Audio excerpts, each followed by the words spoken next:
Subscribe करें हमारे YouTube channel को और घंटे को बजाना ना भूलें ताकि आप देख सकें रोजाना नए वीडियो सबसे पहले हमारे YouTube चैनल पर। Mr. President, I take the floor to exercise our right of reply to the statement in the general debate earlier today, in which the Foreign Minister of India indulged in an orgy of slander against my country.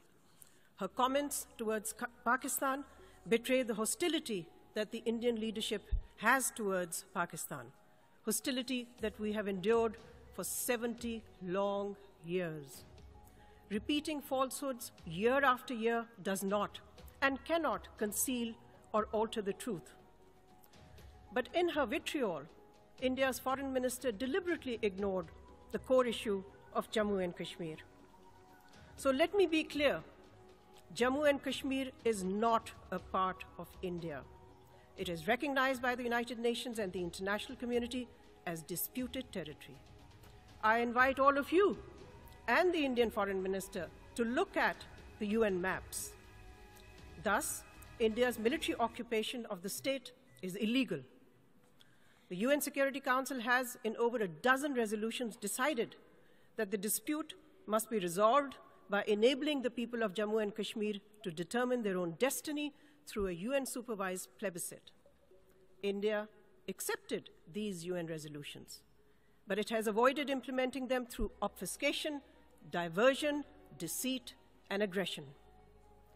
India's brutal occupation of Kashmir has killed over 100,000 innocent Kashmiri children, women, and men. Today, that campaign of brutality continues, including the shooting and blinding of innocent Kashmiri children with pellet guns.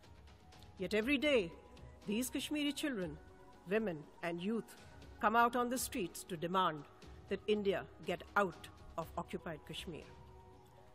India cannot hide behind semantics. Any interstate dispute like Kashmir is by definition an international dispute. If the parties fail to resolve a dispute, the UN and the international community has not only the right, but the obligation to intervene and help to resolve the dispute. In the case of Jammu and Kashmir, that obligation is explicit, since the Security Council has been involved with this dispute since its very inception, and because the Council has prescribed very specifically and precisely how the dispute should be resolved.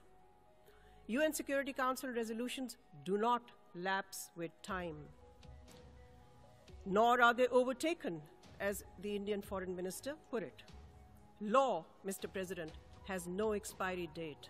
Morality has no sell-by date. India's posture is that of the predator. It cannot escape its legal and moral obligation to abide by the resolutions of the Security Council. Any other interpretation will open the door to the logic of force in international relations.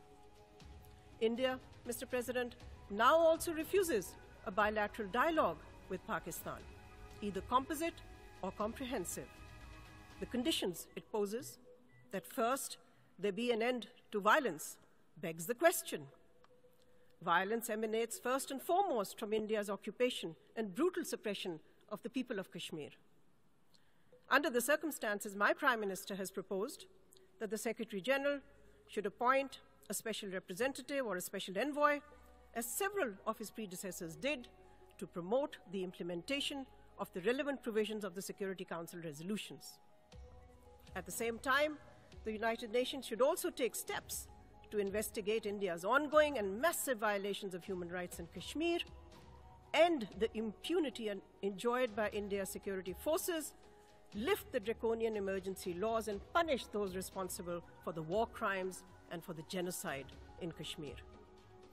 Mr. President, if the international community wishes to avoid a dangerous escalation between India and Pakistan, it must call on India to halt its provocations and its aggressive actions.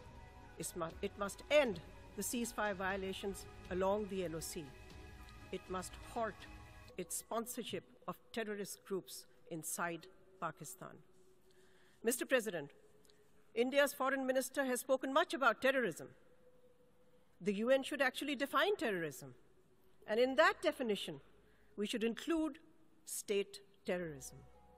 The state terrorism which the Indian National Security Advisor has boasted is being sponsored by India's spy agencies in my country, in what he called a double squeeze strategy.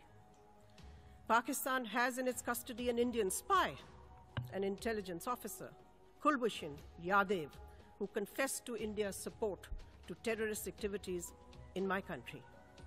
In fact, India has considerable experience in the state sponsorship of terrorism in our region.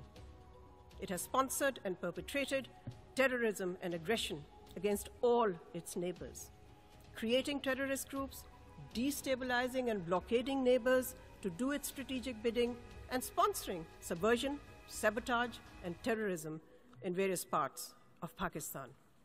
All this establishes that India is the mother of terrorism in South Asia. Mr. President, India's proclivity to violence is also no secret.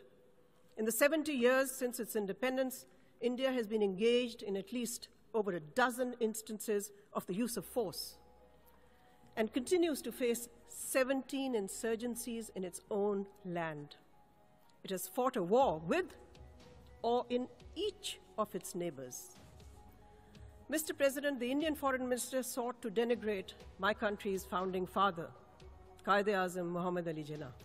All I can say about India's current political luminaries is that they belong to a political organization that has the blood of thousands of Muslims of Gujarat on their hands.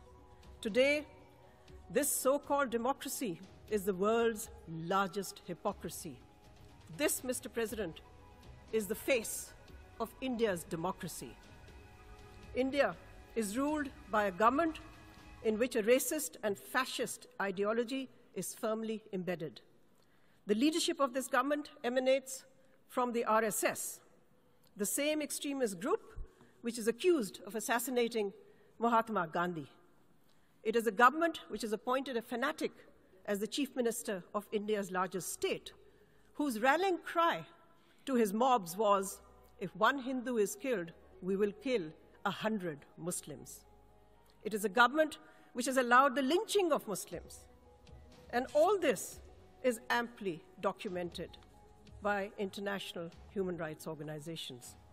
Indeed, as one of India's most famous contemporary authors recently said, and I quote, "These horrific murders are only a symptom. Life is hell for the living too. Whole populations of Dalits, Adivas, Muslims, and Christians are being forced to live in terror, unsure of when and from where the next assault would come," unquote. And then again, quote, "Much of what is in the air in India now is pure terror, in Kashmir, in other places," unquote. Mr. President, the Indian Foreign Minister spoke about human rights. So let me ask, who is using pellet guns that are blinding unarmed protesters, including children, infants in occupied Kashmir? Who is violating the fundamental rights, not only of the brave people of Kashmir, but hundreds of millions of Indians?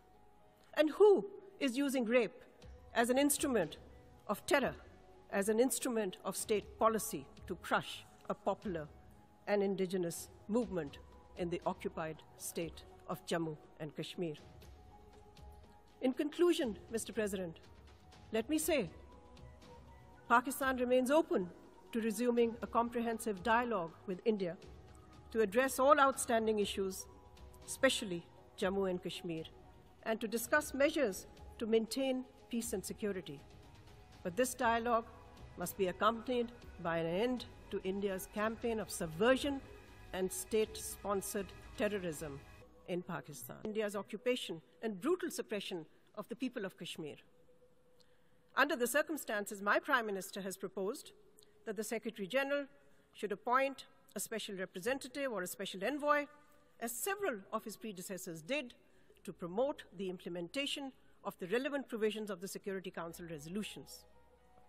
At the same time, the United Nations should also take steps to investigate India's ongoing and massive violations of human rights in Kashmir, end the impunity enjoyed by India's security forces, lift the draconian emergency laws, and punish those responsible for the war crimes and for the genocide in Kashmir. Mr. President, If the international community wishes to avoid a dangerous escalation between India and Pakistan, it must call on India to halt its provocations and its aggressive actions. It must end the ceasefire violations along the LOC.